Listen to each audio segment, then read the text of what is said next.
أعوذ بالله من الشيطان الرجيم. بسم الله الرحمن الرحيم. إليه يرد علم الساعة وما تخرج من ثمرات من أكمامها وما تحمل من أنثى ولا تضع إلا بعلمه ويوم يناديهم أين شركائي قالوا آذناك ما منا من شهيد وضل عنهم ما كانوا يدعون من قبل وظنوا ما لهم من محيص. لا يسأم الإنسان من دعاء الخير وإن مسه الشر فيئوس قنوط ولئن أذقناه رحمة منا من بعد ضراء مسته ليقولن هذا لي وما أظن الساعة قائمة ولئن رجعت إلى ربي إن لي عنده للحسنى فلننبئن الذين كفروا بما عملوا ولنذيقنهم من عذاب غليظ. وإذا أنعمنا على الإنسان أعرض ونأى بجانبه وإذا مسه الشر فذو دعاء عريض. قل أرأيتم إن كان من عند الله ثم كفرتم به من أضل ممن هو في شقاق بعيد. سنريهم آياتنا في الآفاق وفي أنفسهم حتى يتبين لهم أنه الحق. أولم يكف بربك أنه على كل شيء شهيد. ألا إنهم في مرية من لقاء ربهم ألا إنه بكل شيء محيط. بسم الله الرحمن الرحيم. حميم عين سين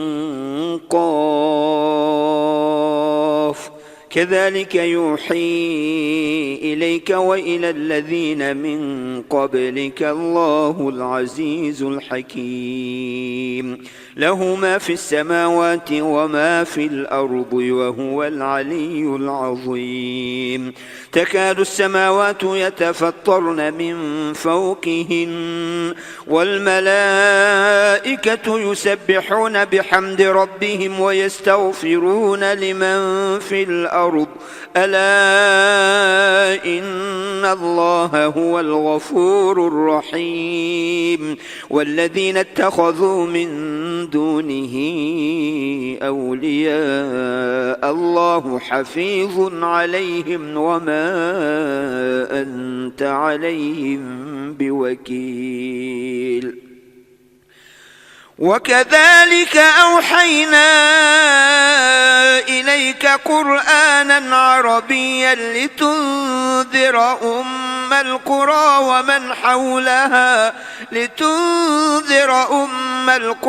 ومن حولها وتنذر يوم الجمع لا ريب فيه فريق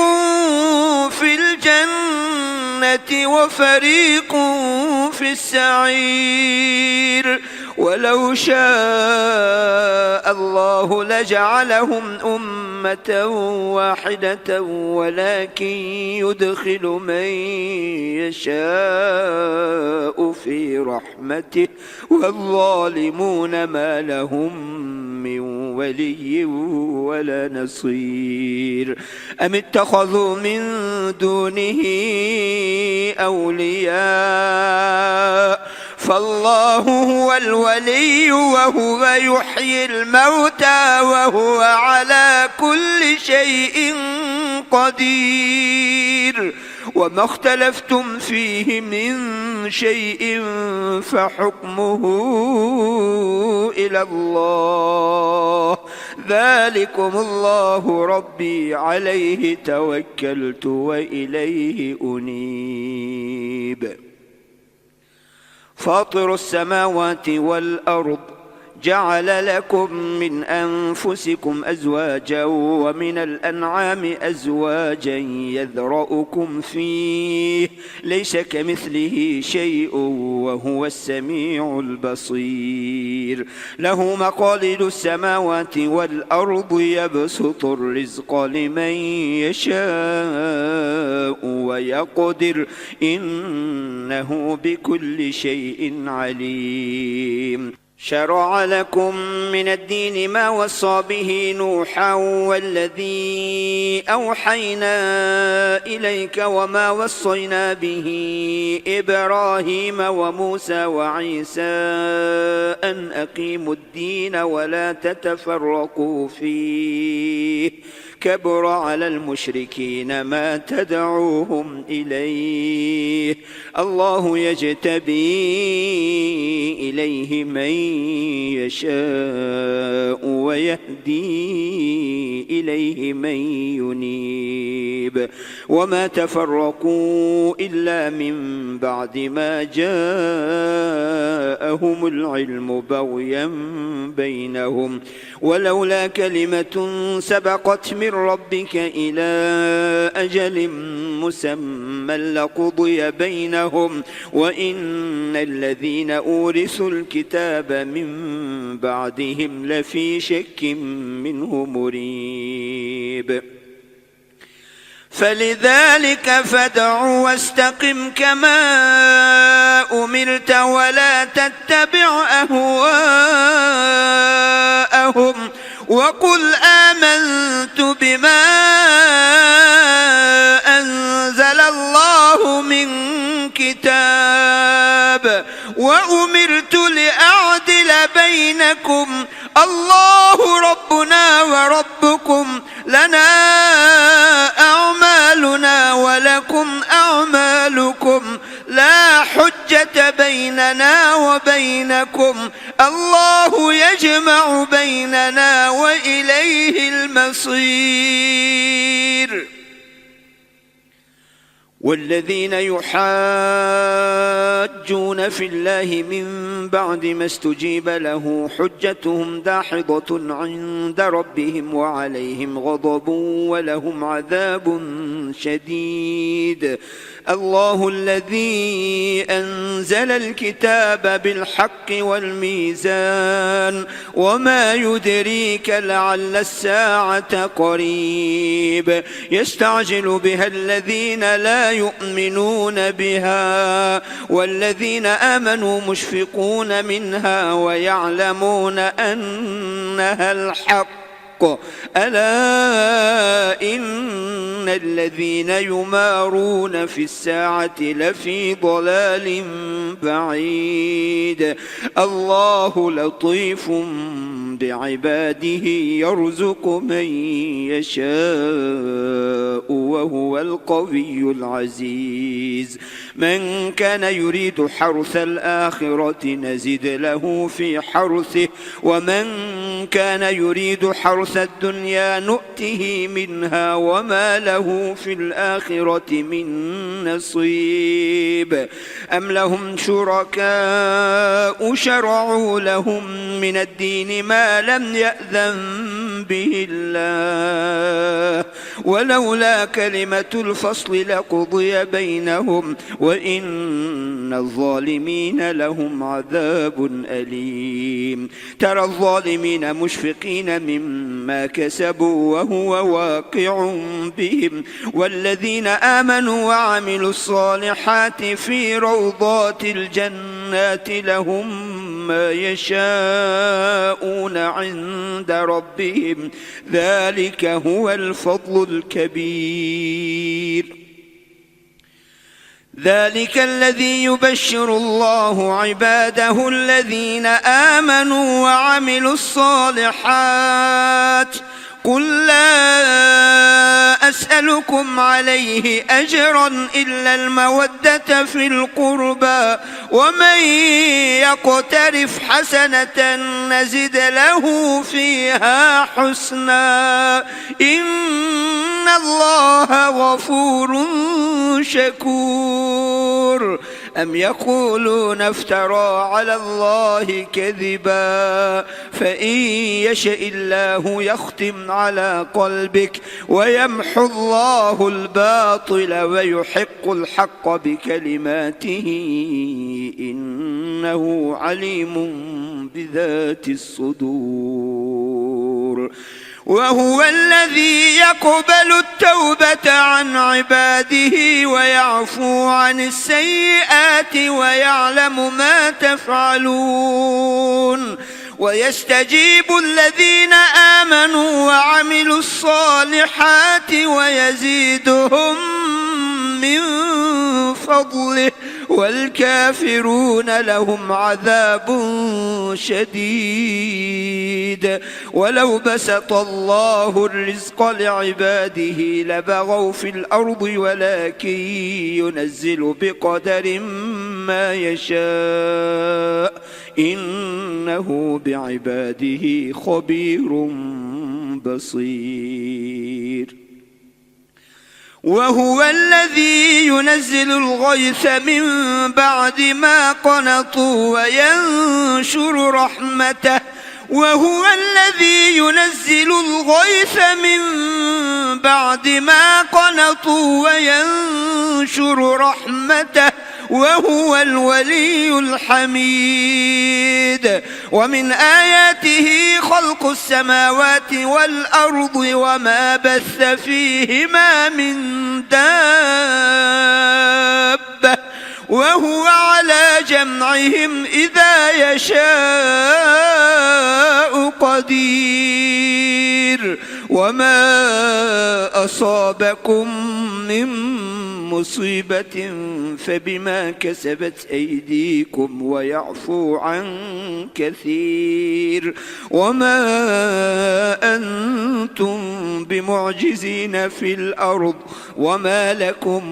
من دون الله من ولي ولا نصير ومن آياته الجوار في البحر كالأعلام إن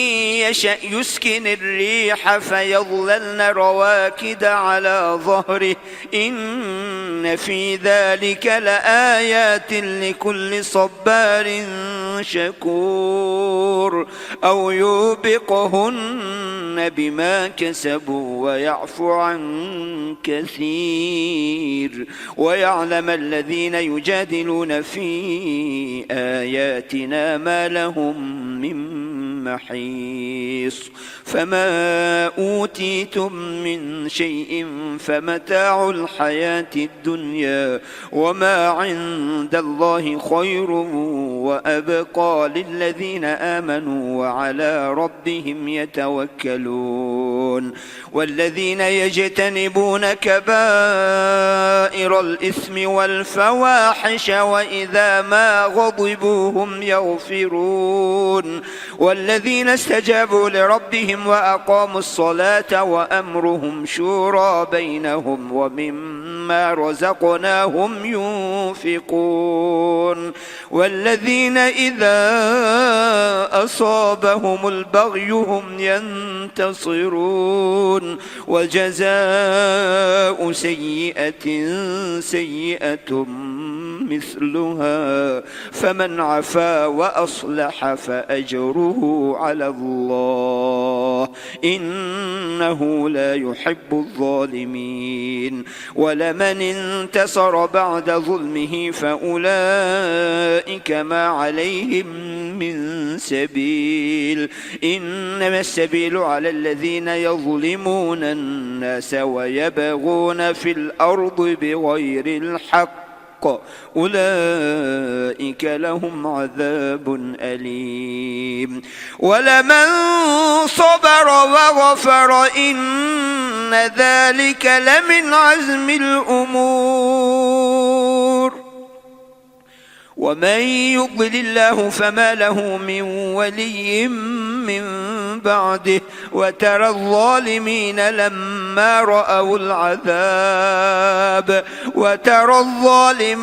لما رأوا العذاب يقولون هل إلى مرد من سبيل وتراهم يعرضون عليها خاشعين من الذل ينظرون من طرف خفي وقال الذين آمنوا إن الخاسرين الذين خسروا أنفسهم وأهليهم يوم القيامة ألا إن الظالمين في عذاب مقيم وما كان لهم من أولياء ينصرونهم من دون الله ومن يضلل الله فما له من سبيل استجيبوا لربكم من قبل أن يأتي يوم لا مرد له من الله ما لكم من ملجأ يومئذ وما لكم من نكير فإن أعرضوا فما أرسلناك عليهم حفيظا إن عليك إلا البلاغ وإنا إذا أذقنا الإنسان منا رحمة فرح بها وإن تصبهم سيئة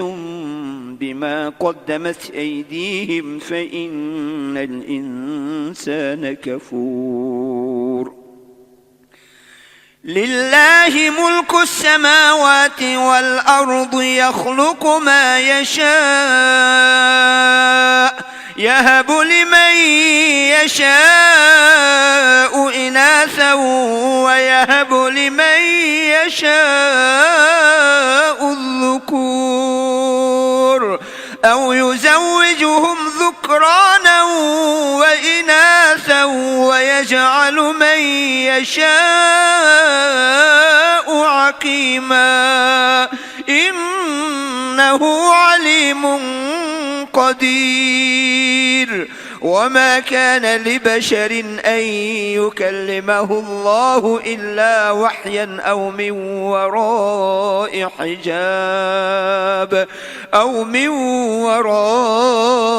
حجاب أو يرسل رسولا فيوحي بإذنه ما يشاء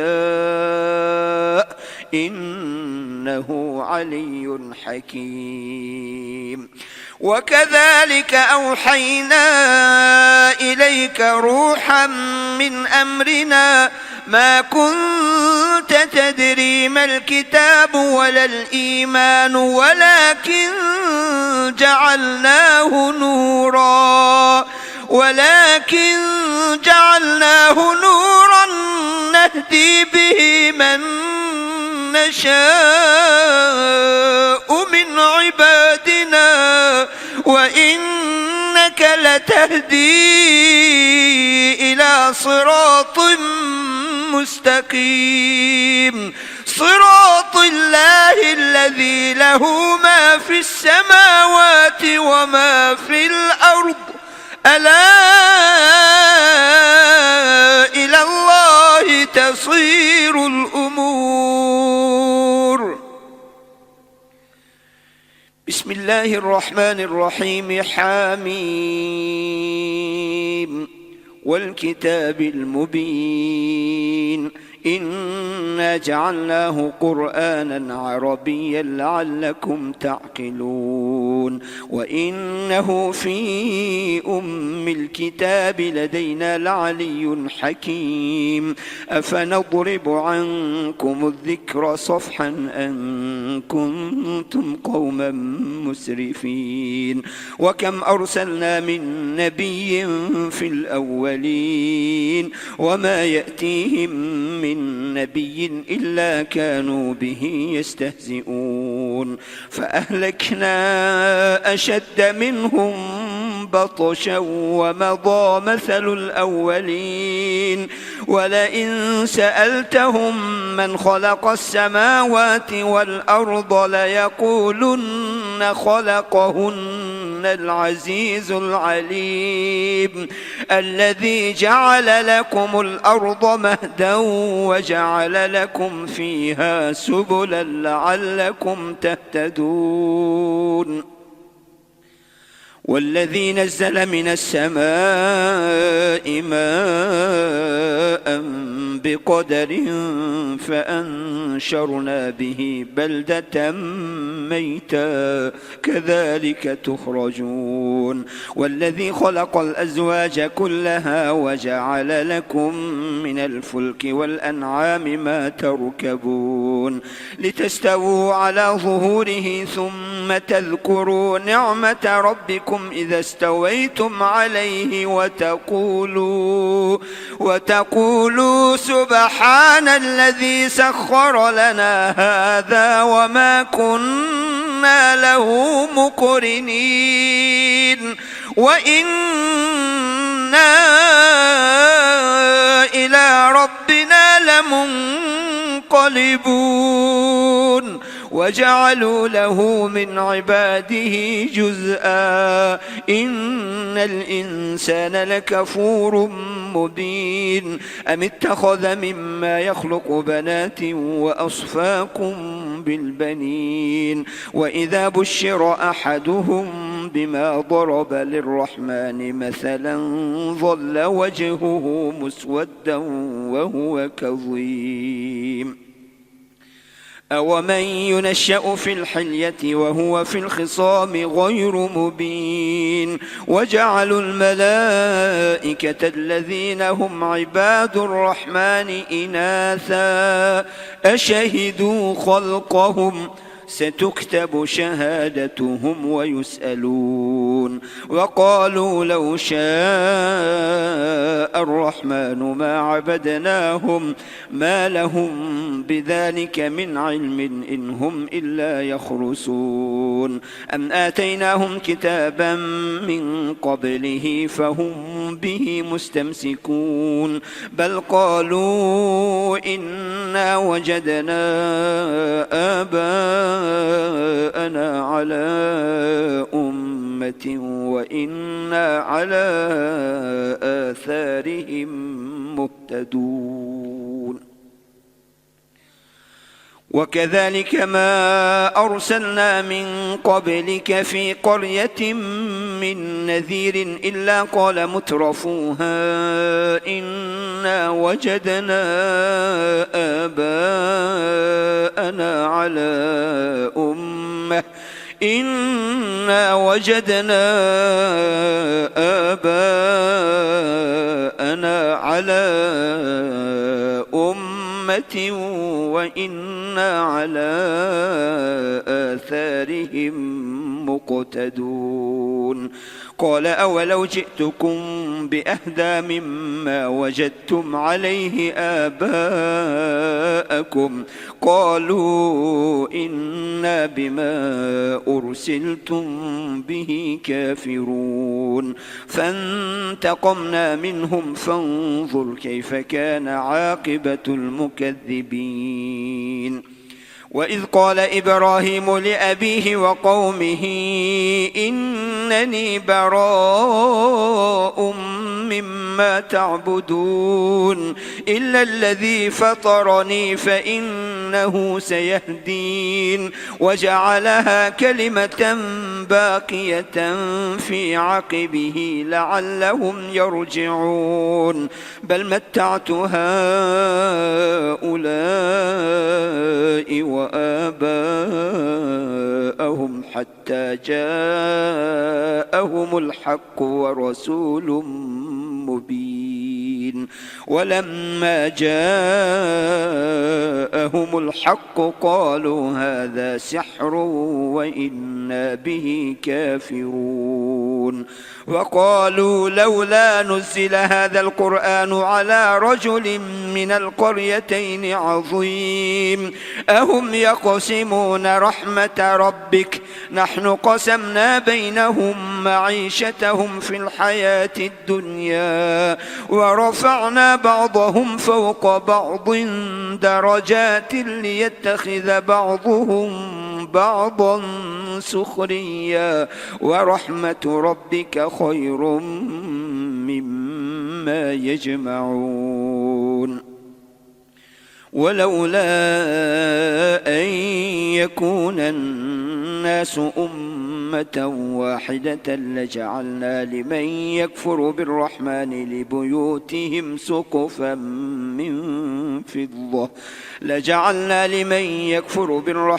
لبيوتهم سقفا من فضة ومعارج عليها يظهرون ولبيوتهم أبوابا وسررا عليها يتكئون وزخرفا وإن كل ذلك لما متاع الحياة الدنيا والآخرة عند ربك للمتقين ومن يعش عن ذكر الرحمن نقيض له شيطانا فهو له قرين وإنهم ليصدونهم عن السبيل ويحسبون أنهم مهتدون حتى إذا جاءنا قال يا ليت بيني وبينك بعد المشرقين فبئس القرين ولن ينفعكم اليوم إذ ظلمتم أنكم في العذاب مشتركون أفأنت تسمع الصم أو تهدي العمي ومن كان في ضلال مبين فإما نذهبن بك فإنا منهم منتقمون أو نرينك الذي وعدناهم فإنا عليهم مقتدرون فاستمسك بالذي أوحي إليك إنك على صراط مستقيم وإنه لذكر لك ولقومك وسوف تسألون واسأل من أرسلنا من قبلك من رسلنا أجعلنا من دون الرحمن آلهة يعبدون ولقد أرسلنا موسى بآياتنا إلى فرعون وملئه فقال إني رسول رب العالمين فلما جاءهم بآياتنا إذا هم منها يضحكون وما نريهم من آية إلا هي أكبر من أختها وأخذناهم بالعذاب لعلهم يرجعون وقالوا يا أيها الساحر ادع لنا ربك بما عهد عندك إننا لمهتدون فلما كشفنا عنهم العذاب إذا هم ينكثون ونادى فرعون في قومه قال يا قوم أليس لي ملك مصر وهذه الأنهار تجري من تحتي أفلا تبصرون أم أنا خير من هذا الذي هو مهين ولا يكاد يبين فلولا ألقي عليه أسورة من ذهب أو جاء معه الملائكة مقترنين فاستخف قومه فأطاعوه إنهم كانوا قوما فاسقين فلما آسفونا انتقمنا منهم فأغرقناهم أجمعين فجعلناهم سلفا ومثلا للآخرين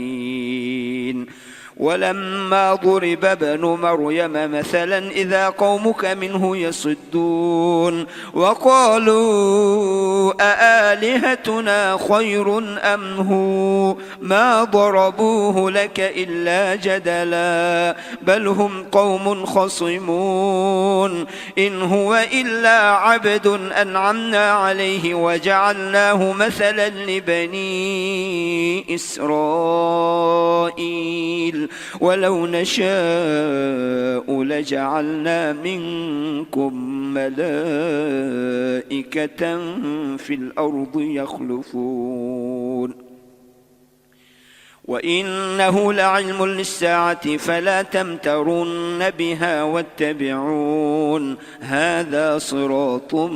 مستقيم ولا يصدنكم الشيطان إنه لكم عدو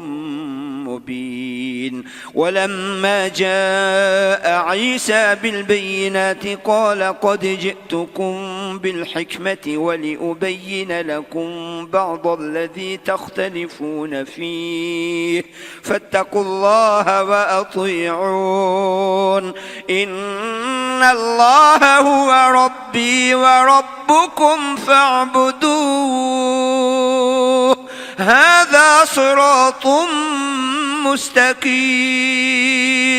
فاختلف الأحزاب من بينهم فويل للذين ظلموا من عذاب يوم أليم هل ينظرون إلا الساعة أن تأتيهم بغتة وهم لا يشعرون الأخلاء يومئذ بعضهم لبعض عدو إلا المتقين يا عباد لا خوف عليكم اليوم ولا أنتم تحزنون الذين آمنوا بآياتنا وكانوا مسلمين ادخلوا الجنة أنتم وأزواجكم تحبرون يطاف عليهم بصحاف من ذهب وأكواب وفيها ما تشتهيه الأنفس وتلذ الأعين وأنتم فيها خالدون وتلك الجنة التي أورثتموها بما كنتم تعملون لكم فيها فاكهة كثيرة منها تأكلون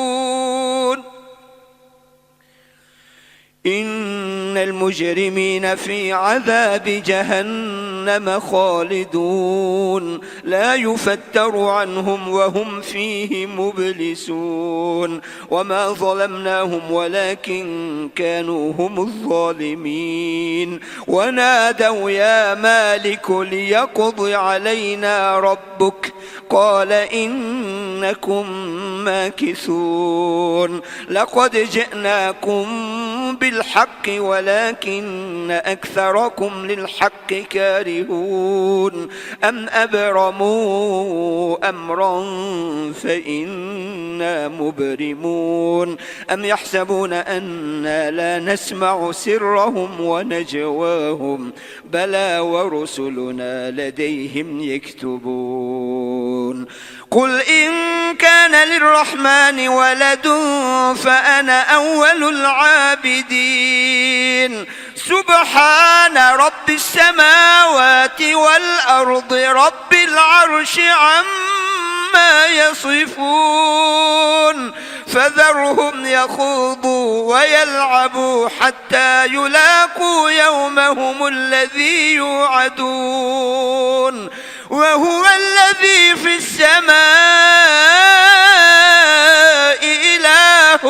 وفي الأرض إله وهو الحكيم العليم وتبارك الذي له ملك السماوات والأرض وما بينهما وعنده علم الساعة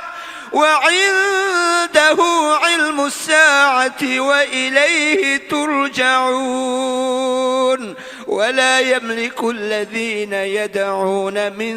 دونه الشفاعة إلا من شهد بالحق وهم يعلمون ولئن سألتهم من خلقهم ليقولن الله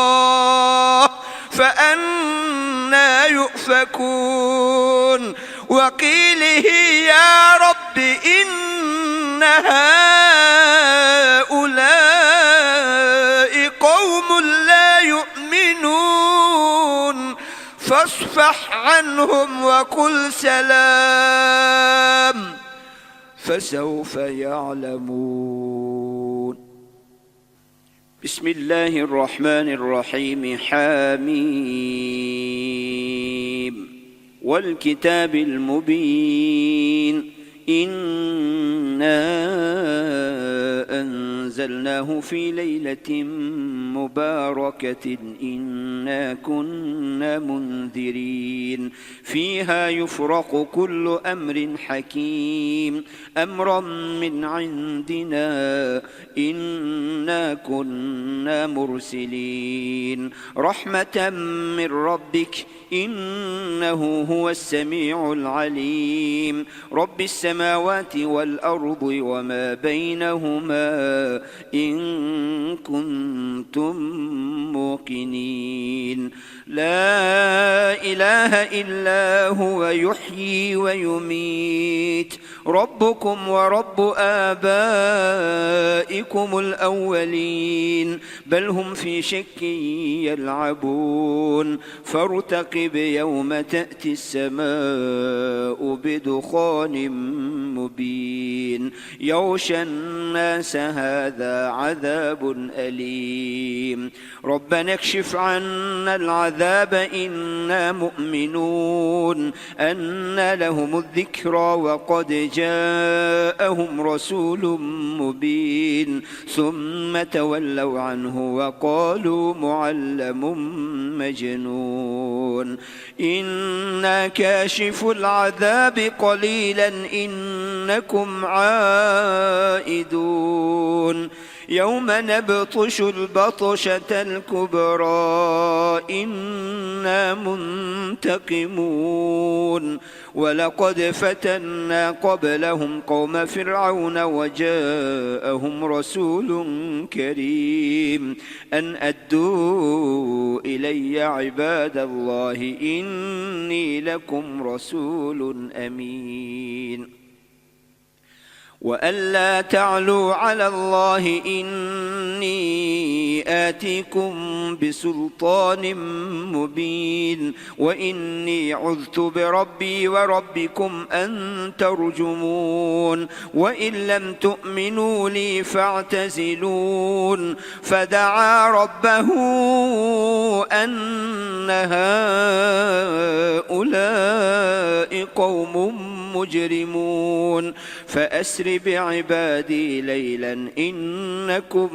متبعون واترك البحر رهوا إنهم جند مغرقون كم تركوا من جنات وعيون وزروع ومقام كريم ونعمة كانوا فيها فاكهين كذلك وأورثناها قوما آخرين فما بكت عليهم السماء والأرض وما كانوا منظرين ولقد نجينا بني إسرائيل من العذاب المهين من فرعون إنه كان عاليا من المسرفين ولقد اخترناهم على علم على العالمين وآتيناهم من الآيات ما فيه بلاء مبين إن هؤلاء ليقولون إن هي إلا موتتنا الأولى وما نحن بمنشرين فأتوا بآبائنا إن كنتم صادقين أهم خير أم قوم تبع والذين من قبلهم أهلكناهم إنهم كانوا مجرمين وما خلقنا السماوات والأرض وما بينهما لاعبين ما خلقناهما إلا بالحق ولكن أكثرهم لا يعلمون إن يوم الفصل ميقاتهم أجمعين يوم لا يغني مولى عن مولى شيئا ولا هم ينصرون إلا من رحم الله إنه هو العزيز الرحيم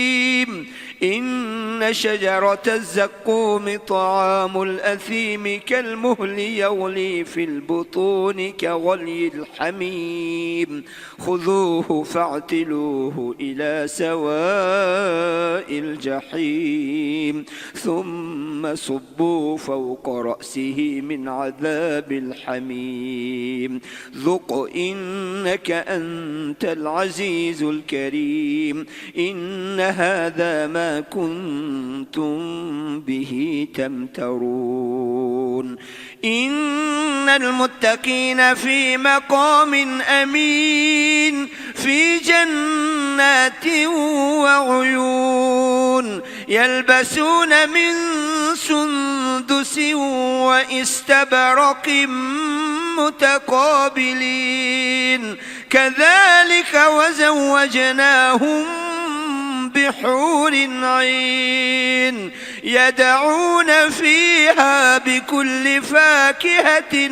آمنين لا يذوقون فيها الموت إلا الموتة الأولى ووقاهم عذاب الجحيم فضلا من ربك ذلك هو الفوز العظيم فإنما يسرناه بلسانك لعلهم يتذكرون فارتقب إنهم مرتقبون بسم الله الرحمن الرحيم حميم تنزيل الكتاب من الله العزيز الحكيم إن في السماوات والأرض لآيات للمؤمنين وفي خلقكم وما يبث من دابة آيات لقوم يوقنون واختلاف الليل والنهار وما أنزل الله من السماء من رزق فأحيا به الأرض بعد موتها وتصريف الرياح آيات لقوم يعقلون تلك آيات الله نتلوها عليك بالحق فبأي حديث بعد الله وآياته يؤمنون ويل لكل أفاك أثيم يسمع آيات الله تتلى عليه ثم يصر مستكبرا كأن لم يسمعها فبشره بعذاب أليم وإذا علم من آياتنا شيئا اتخذها هزوا أولئك لهم عذاب مهين من ورائهم جهنم ولا يغني عنهم ما كسبوا شيئا ولا ما اتخذوا من دون الله أولياء ولهم عذاب عظيم هذا هدى والذين كفروا بآيات ربهم لهم عذاب من رجز أليم الله الذي سخر لكم البحر لتجري الفلك فيه بأمره ولتبتغوا من فضله ولعلكم تشكرون وسخر لكم ما في السماوات وما في الأرض جميعا منه إن في ذلك لآيات لقوم يتفكرون قل للذين آمنوا يغفروا للذين لا يرجون أيام الله ليجزي قوما بما كانوا يكسبون من عمل صالحا فلنفسه ومن أساء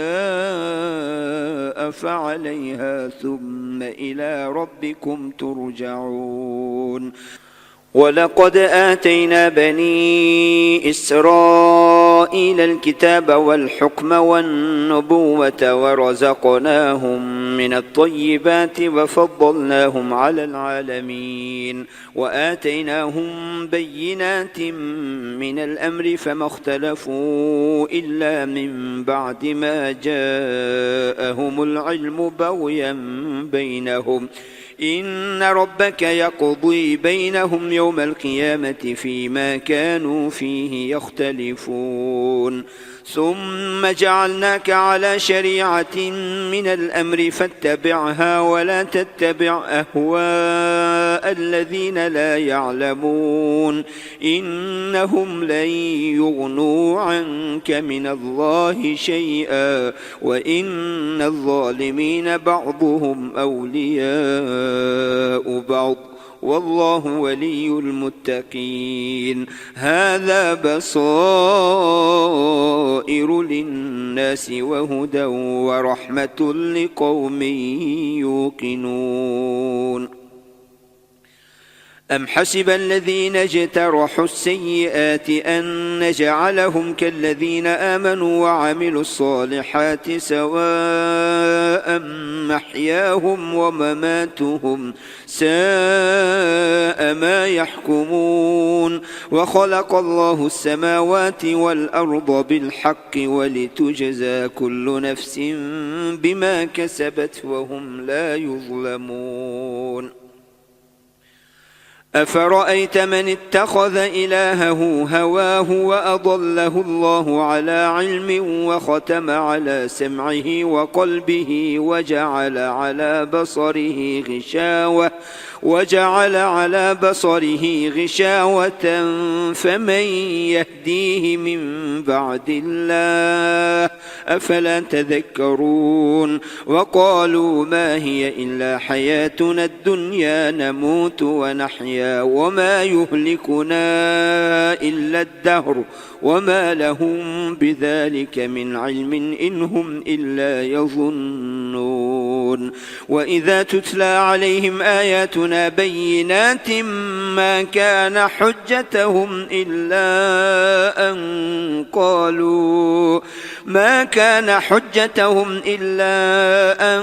قالوا ائتوا بآبائنا